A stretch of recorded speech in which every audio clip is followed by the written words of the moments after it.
سلام رفقا، امروز میخوایم با هم بریم به یکی از شکوهمندترین دورانهای تاریخ ایران، جایی که اسمش با افتخار و قدرت گره خورده، دوران هخامنشیان.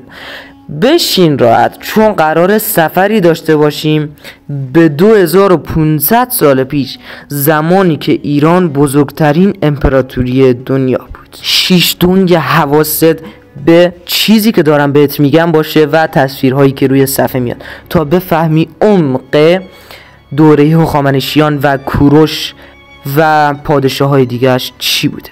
بریم برای ادامه ویدیو. تولد یک امپراتوری. ماجرا از جایی شروع میشه که یه پادشاه جوان به اسم کوروش از قبیله‌ای به اسم پارسا بلند میشه. کوروش پسر کمبوجی پادشاه انشان بود، یه بخش کوچیک از جنوب غربی ایران. کوروش یه فرق مهم با بقیه پادشاه‌های اون زمان داشت. اون دنبال کشورگشایی به خاطر قدرت نبود، دنبال برقراری عدل و آزادی بود.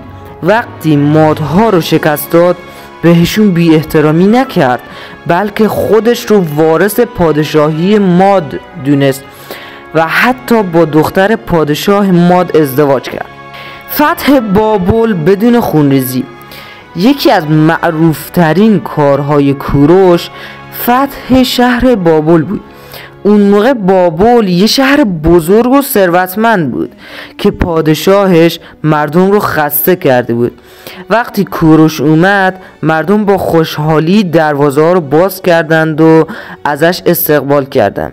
کوروش وارد شهر شد، هیچ کسی رو نکشت، به معبدها دست نزد و حتی اجازه داد مردم آزادانه خدای خودشون رو بپرستن. همینجا بود که منشور حقوق بشر کوروش شکل گرفت. روی یک استوانه گلی نوشت که همه مردم آزادند، بردهداری نباید باشه و هر کسی حق داره دین خودش رو داشته باشه. این نوشته الان توی موزه بریتانیا است. ساختار امپراتوری هخامنشی. کوروش پایه‌گذار یه امپراتوری شد که بعداً تا یونان، مصر، هند و آسیا میانه گسترش پیدا کرد. اما سوال اینجاست، چطور تونست این همه سرزمین رو کنترل کنه؟ جوابش ساده است، با مدیریت هوشمندانه. هخامنشیان کشور رو به 20 استان تقسیم کرده بودند. به هر استان میگفتن ساتراپی. یک نفر هم مسئول اداره هر استان بود، ساتراپ. این ساتراپ ها باید مالیات میدادن، نظم رو حفظ میکردن، اما مردم هر منطقه فرهنگ و دین خودشون رو داشتن.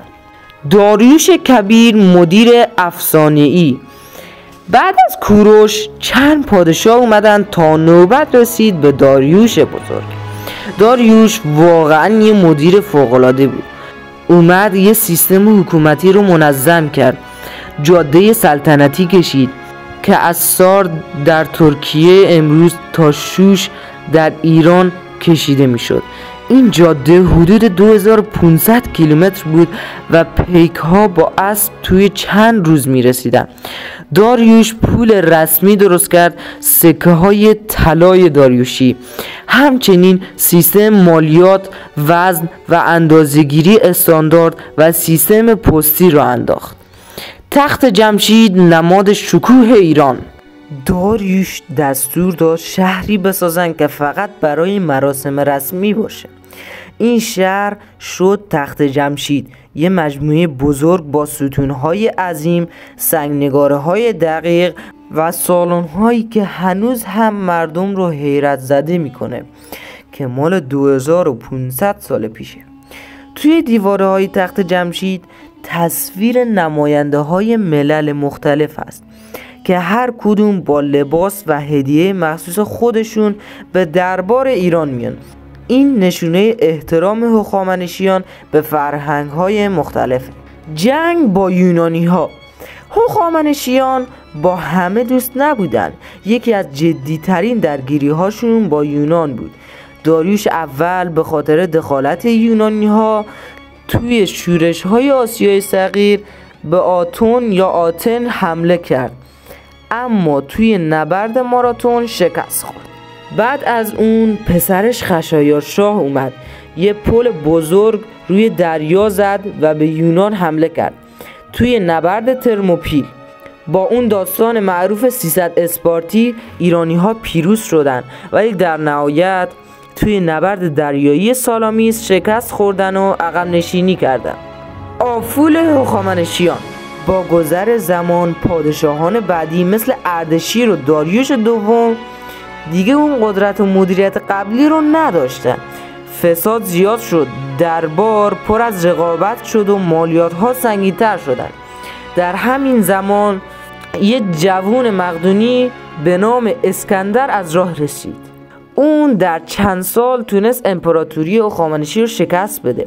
وقتی اسکندر به تخت جمشید رسید متاسفانه اونجا رو آتیش زد. بعضیا میگن به خاطر انتقام گرفتن از یونان، بعضیا میگن از روی مستی. میراث هخامنشیان. هرچند امپراتوری تموم شد اما میراث کوروش و داریوش باقی موند. معماریشون توی دنیا نمونه شد. رفتار انسانی کوروش الگو شد. اداره کشور بر پایه قانون و احترام به فرهنگ‌ها توی تاریخ کم نظیره. امروز ما ایرانی ها با افتخار به اون دوران نگاه میکنیم، چون یادآور دورانیه که ایران نه فقط از نظر قدرت نظامی بلکه از نظر فرهنگ، عدالت و تمدن در اوج بود. خب رفقا، این بود خلاصه ای از دوران هخامنشی. امیدوارم براتون جالب و آموزنده بوده باشه. اگه دوست داری بیشتر درباره تاریخ ایران بدونی حتما توی کامنت ها بگو و یادت نره سابسکرایب کن تا با هم مغز سر کنیم. اگه یه جاهایی توی کلمات اشتباه کردم مشکل از منه، تو ببخش. فعلا تا ویدیوی بعدی یه لحظه وایسین نرین، خداحافظی نمی‌کنم. حتما نظرتون رو تو کامنت ها بگین و ویدیو رو حتما لایک کنین. کانال رو هم به دوستا و آشناهاتون معرفی کنین. مجبورم شما رو با یه موزیک لذت بخش تا انتهای 8 دقیقه نگه دارم تا ویدیو بشه 8 دقیقه. فعلا از طرف من خداحافظ. بریم موزیک رو گوش کنیم. خدا نگهدار.